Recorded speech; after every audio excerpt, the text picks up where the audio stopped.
नमस्कार बच्चों, आज हम नमक का दरोगा पाठ का सारांश पढ़ेंगे। इस पाठ के लेखक प्रेमचंद हैं।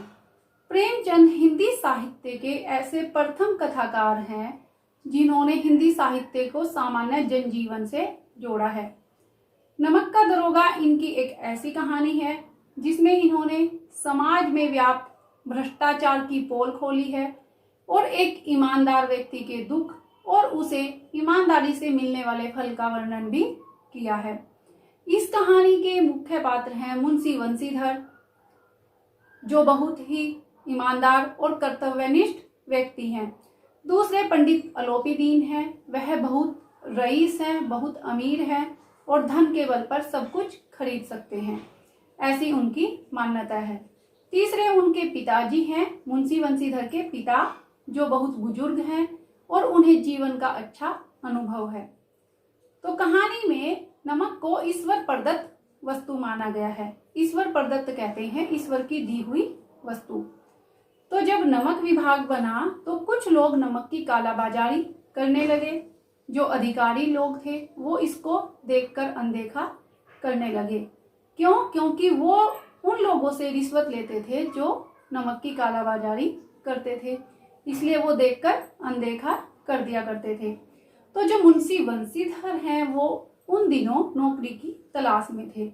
जब वह घर से नौकरी की तलाश में निकले तो उनके जो पिताजी थे, जो बहुत अनुभवी थे, उनको समझाने लगे कि बेटा, घर की दुर्दशा देख रहे हो कि हम कर्ज के बोझ तले दबे हुए हैं और जो घर में लड़कियां हैं वह घास फूस की तरह बढ़ रही हैं या घास फूस की तरह बढ़ती रहती हैं, क्योंकि जो घास होता है उसको खाद और पानी की आवश्यकता नहीं होती, वह बिना खाद और पानी के भी बहुत तेजी से बढ़ता है। तो मुंशी बंसीधर के जो पिता हैं वह अपनी बेटियों के संबंध में यह बात करते हैं कि घर में जो लड़कियां हैं वह घास फूस की तरह बढ़ती हैं, क्योंकि वह युवावस्था की ओर बढ़ रही हैं। उनको उनके विवाह की चिंता है। तो फिर वह कहते हैं कि मैं तो कगारे पर का वृक्ष हो गया हूं, न जाने कब गिर पड़ूं। कगारे का वृक्ष उसे कहते हैं जिसका अंतिम समय समीप आ गया हो, नजदीक आ गया हो।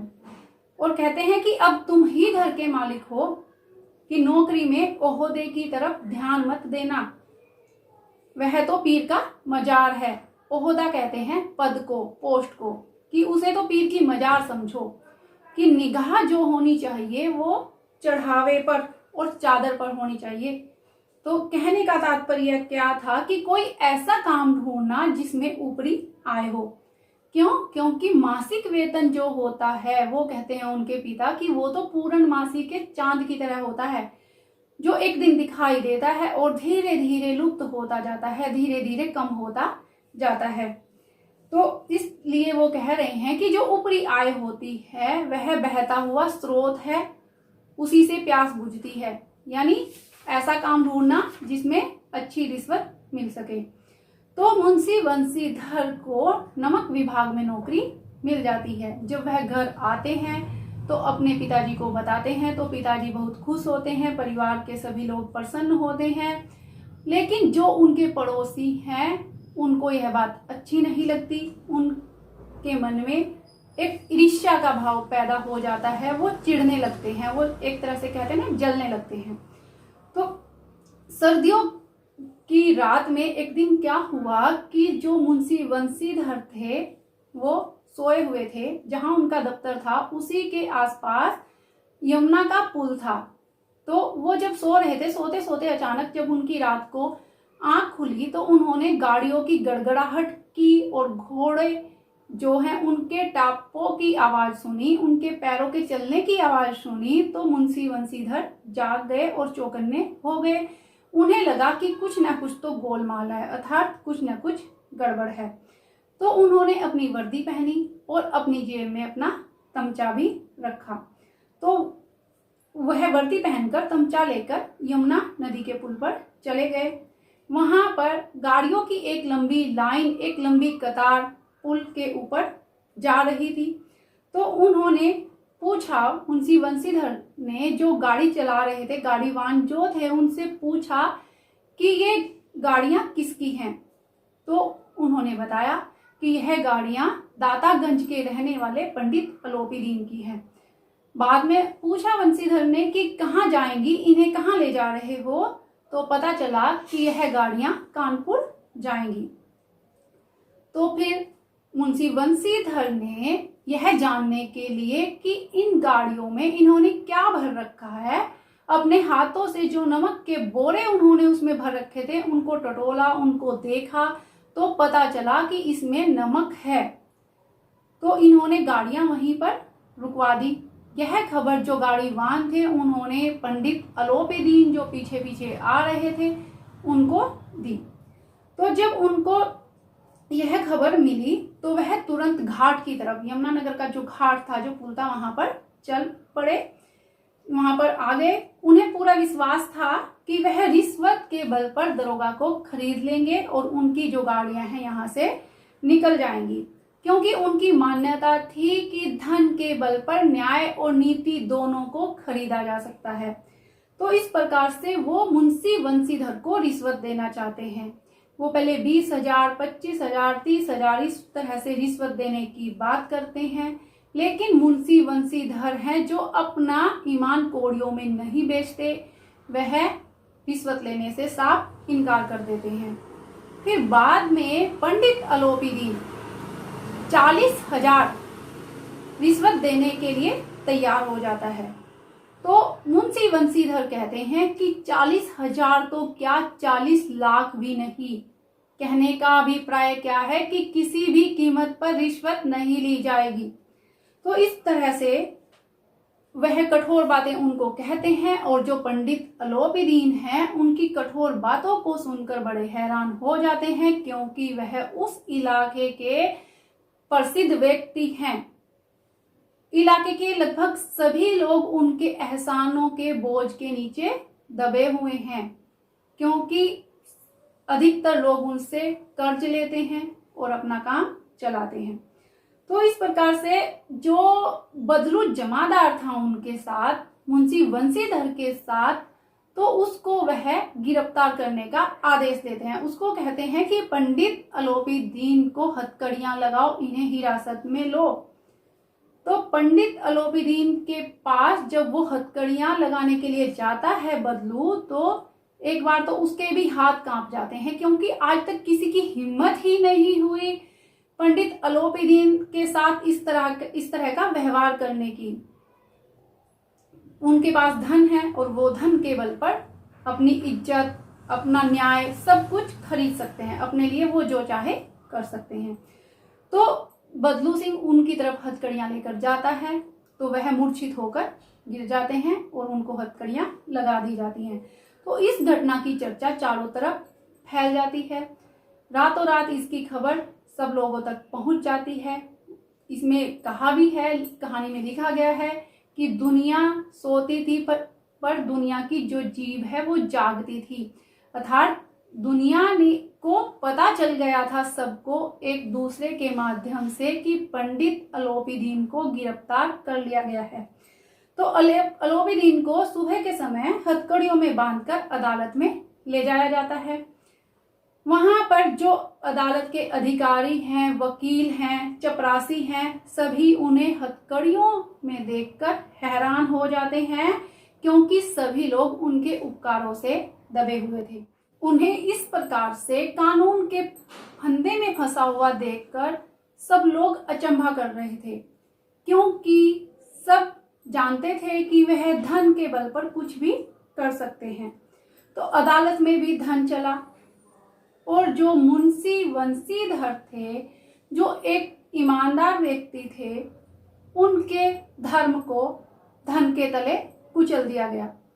जो डिप्टी मजिस्ट्रेट थे उन्होंने जब अपना फैसला सुनाया तो कहा कि पंडित अलोपीदीन के खिलाफ जितने भी सबूत हैं वह सभी गलत हैं, कि वंशीधर को संदेह हुआ है, इन पर झूठे आरोप लगाए गए हैं, और वंशीधर को कहा कि भविष्य में कोई ऐसी गलती मत करना, क्योंकि पंडित अलोपीदीन एक ऐसे व्यक्ति हैं कि हम कल्पना भी नहीं कर सकते कि पंडित अलोपीदीन ऐसा काम कर सकते हैं। और मुंशी वंशीधर को 1 हफ्ते के भीतर ही नौकरी से भी निकाल दिया गया। तो जब वह अपने घर आए और जब परिवार वालों को, जब पिताजी को इस बात का पता चला कि उनको नौकरी से निकाल दिया गया, तो जो उनके पिता हैं वह कहते हैं, बहुत ईमानदार बनता है अपने आप में, वो उन पर बहुत क्रोध करते हैं और कहते हैं कि जी चाहता है तुम्हारा भी सिर फोड़ दूं और अपना भी सिर फोड़ लूं। बहुत नाराज हो जाते हैं। और जो वंशीधर की माता है वह सोचती थी कि बेटा जब अच्छा धन कमाएगा तो मैं तीर्थ स्थान पर जाऊंगी। तो उनकी जो सोच है, इच्छा है, वह भी मिट्टी में मिल जाती है, वह भी नाराज हो जाती है। फिर जो पत्नी है वह भी मुंह फुलाए रखती है, सीधे मुंह वंशीधर से बात नहीं करती। 1 हफ्ते तक घर में ऐसा ही माहौल रहता है। तो इस प्रकार से 1 हफ्ता बीत जाता है। 1 हफ्ता बीतने के बाद मुंशी वंशीधर के घर के सामने एक सजा हुआ रथ आता है। और जब उनके घर के सामने वो सजा हुआ रथ आता है तो मुंशी वंशीधर के पिता देखते हैं कि इस रथ में से जो उतर रहे हैं वो पंडित अलोपीदीन हैं। तो दौड़कर उनका आतिथ्य सत्कार करते हैं, उनका स्वागत करते हैं और वंशीधर को भला बुरा कहने लगते हैं, क्योंकि वह सोचते हैं कि मेरे बेटे ने इनके ऊपर जो कलंक लगाया है और जो इनसे रिश्वत ना लेकर बहुत बड़ी गलती की है, साथ में अपनी नौकरी से भी हाथ धोया है, तो उसको भला बुरा कहने लगते हैं, क्योंकि उनके बेटे ने उसे अपमानित किया था। तो जो पंडित अलोपीदीन हैं वह वंशीधर के पिता को ऐसा न कहने के लिए कहते हैं और कहते हैं कि आपका जो पुत्र है वह तो कुल तिलक है और पुरुषों की कीर्ति को उज्जवल करने वाला है, और वह ऐसा व्यक्ति है जो धर्म पर अपना सब कुछ अर्पण कर सकता है। आप उसके बारे में ऐसी बातें न कहें। तो वंशीधर की वह बहुत अधिक प्रशंसा करते हैं अलोपीदीन। तो वंशीधर की जब वह प्रशंसा करते हैं तो वंशीधर सोचते हैं कि एक तरह से ये मुझे अपमानित कर रहे हैं। वह उनकी बात को समझ नहीं पाते कि वास्तव में वो जो कह रहे हैं वो बात सच है। तो वह कहते हैं कि वह बहुत ईमानदार है, कर्तव्यनिष्ठ है। इसलिए पंडित अलोपीदीन वंशीधर से आग्रह करते हैं कि मैं तुम्हें अपनी जायदाद का स्थायी मैनेजर बनाना चाहता हूँ। लेकिन वंशीधर मना कर देते हैं। वह कहते हैं कि इतने बड़े पद के लिए तो बहुत बड़े और महान व्यक्ति की आवश्यकता है। तो पंडित अलोपीदीन कहते हैं कि नदी के तट पर तुमने मेरी बात को स्वीकार नहीं किया था, मेरी बात नहीं मानी थी, तुमने रिश्वत नहीं ली थी, लेकिन आज तुम्हें मेरी बात माननी पड़ेगी। और फिर इस तरह से वो उनको कहकर बार बार उनसे आग्रह करते हैं और कहते हैं पंडित अलोपीदीन कि मुझे अनुभव, विद्वता और कार्य कुशलता की कोई आवश्यकता नहीं है, कि परमात्मा से मेरी यही प्रार्थना है कि आपको वही नदी के किनारे वाला उद्दंड, कठोर परंतु ईमानदार और धर्मनिष्ठ दरोगा बनाए रखे। तो इस प्रकार से जब वो उनके बारे में कहते हैं और साथ में एक स्टाम्प पेपर उनके सामने रख देते हैं और कलम भी देते हैं, और वंशीधर जब पढ़ते हैं उस कागज को, स्टाम्प पेपर पर जो लिखा हुआ है उसमें लिखा हुआ था कि मैं तुम्हें अपनी जायदाद का, अपनी जमीन का अस्थाई मैनेजर नियुक्त करता हूँ, और वार्षिक जो वेतन था वो 6,000 रुपये था, साथ में बंगला था और नौकर चाकर भी जो देना था वो तय कर रखा था उसमें। तो यह देखकर मुंशी वंशीधर की आंखों में आंसू आ जाते हैं, उनकी आंखें डबडबाने लगती हैं और मुंशी वंशीधर अपने कांपते हुए हाथों से उस कागज पर हस्ताक्षर कर देते हैं। तो जब वो हस्ताक्षर कर देते हैं तो पंडित अलोपीदीन वंशीधर को गले लगा लेते हैं। कहानी यहीं पर समाप्त हो जाती है। तो इस कहानी से हमें क्या शिक्षा मिलती है कि जो व्यक्ति ईमानदार होता है उसको उसकी ईमानदारी का फल अवश्य मिलता है, जिस प्रकार से मुंशी बंशीधर को उसकी ईमानदारी का फल मिला। तो मैं आशा करती हूँ आप सबसे कि मैं इस कहानी को जिस तरह से मैंने समझाने का प्रयास किया है आपको शायद समझ आई होगी। धन्यवाद।